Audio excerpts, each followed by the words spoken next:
waxaa maalmihii u dambeeyay soo ifbaxayay warar sheegaya inay xukuumadda Soomaaliland damacsan tahay inay si toos ah ugu wareejiso haamaha kaydka shidaalka ee magaalada Berbera shirkadaha shidaalka dalka keena oo gaadhaya ilaa 8 shirkadood kuwaasi oo bulshada qaybaheeda kala duwan ee reer Soomaaliland aad arintaasi u falanqeynayeen toddobaadkii u dambeeyay gaar ahaan kuwa ku dhaqan gobolka Saaxil isla markaasina saluug weyn ka muujinayay shirkadahaasi bareefadka ee xukuumadda Soomaaliland damacsan tahay inay ku wareejiso haamaha kaydka shidaalka lagu shubay magaalada Berbera xukuumadda uu hogaamiyo mudane Axmed Maxamed Maxamuud Siilaanyo oo talada wadanka la wareegtay sanadii 2010 bishii Juun 26 ayaa waagaasi waxa ay qaadatay tallaabooyin ay ka wareejinayso haamaha shidaalka lagu shubay ee Berbera oo hore ay waqtigaasi gacanta ugu haysay kambaniga Total waxaana taasi bedelkeedu noqday inay xukuumadda Soomaaliland la wareegto oo iyadu maamusho gacan ku hayntooda haamaha shidaalka lagu shubay ee magaalada Berbera taasi oo maareeyihii u horeeyay markii ay xukuumadda Soomaaliland talada wadanka la wareegtay u magacawday haamaha kaydka shidaalka ee Berbera Shiina Cabdi Barkhadle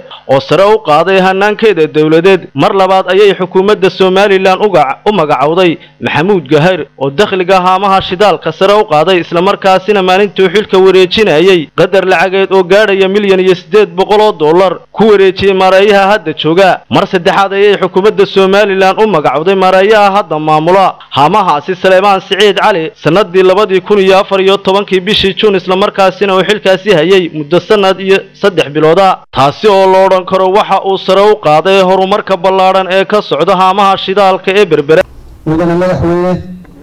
waxaad ku gashay ololihii hore ee lagu doortay inaad shirkadda Total la yiraahdo ka saari doonto dalka waad ka dhabaysay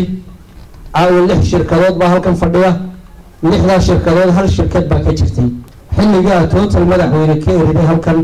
iyo aad kaga dhabaysay ballanqaadkii aad ballan qaaday xilliga ololaha aad ku jirtay maxay ka faa'iiday qaranka Jamhuuriyadda Soomaaliya waxaan leeyahay haddii aynu maanta halka isugu nimid oo doonayeen horumarkeena mar walba hore usii marno oo ku tallaabsano tallaabooyin ganacsigeena haamaheena wax kororsigeena kor usii qaadaya inaynu marbar inagoo wada jirno oo gacmaha is haysano oo meel uga soo wareejisana aynu ku tallaabsano waa lagama maarmaan haddaba isweydiintu waxay tahay sababta keentay in shirkadihii markii hore laga wareejiyay ee xukuumadda Soomaaliland markii ay talada la wareegtay ka wareejisay inay dib mar labaad ugu wareejiso waxaana arintaasi si adag u dhaliilay oo cambaareeyay isla markaasina meeleeda ka istaagay gudoomiyaha xisbiga mucaaradka ah ee wadaniga gobolka Saaxil Cali Axmed Kooshin isagoo arrimahaasi ka hadlayana waxa uu yiri taageerno bayaanka ay soo saareen 15 xildhibaan oo golaha wakiilada Jamhuuriyadda Soomaaliland ee ku saabsanaa arrinta haamaha shidaalka oo lagu wareejinayo shirkadda bareefadka waxaa nasiib darro ah magaalo xeebeedkii Berbera hantidii qaranka ee Jamhuuriyadda Soomaaliland ee ummadda ka dhaxaysay ee lama taabtaanka ahayd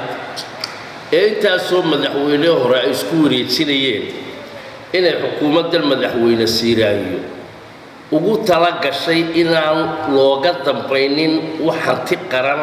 oo gacanta dawladda ku jiro ummaddu leedahay muranka siyaasadeed ee damacsanaanta wareejinta haamaha shidaalka ee Berbera ayaa daba socda warshado badan oo hore loo wareejiyay sida tii warshadii laydhka ee Berbera tii kalluunka iyo waliba kuwa kale waxaana aynu eegi doonaa muranka siyaasadeed ee cirka isku shareeray ee la damacsan yahay in lagu wareejiyo shirkadda bareefada haamaha shidaalka lagu shubay ee Berbera halka uu saldhigi doono Cabdiraxmaan Maxamed Cige telefishinka caalamiga ee Somali News TV magaalada Berbera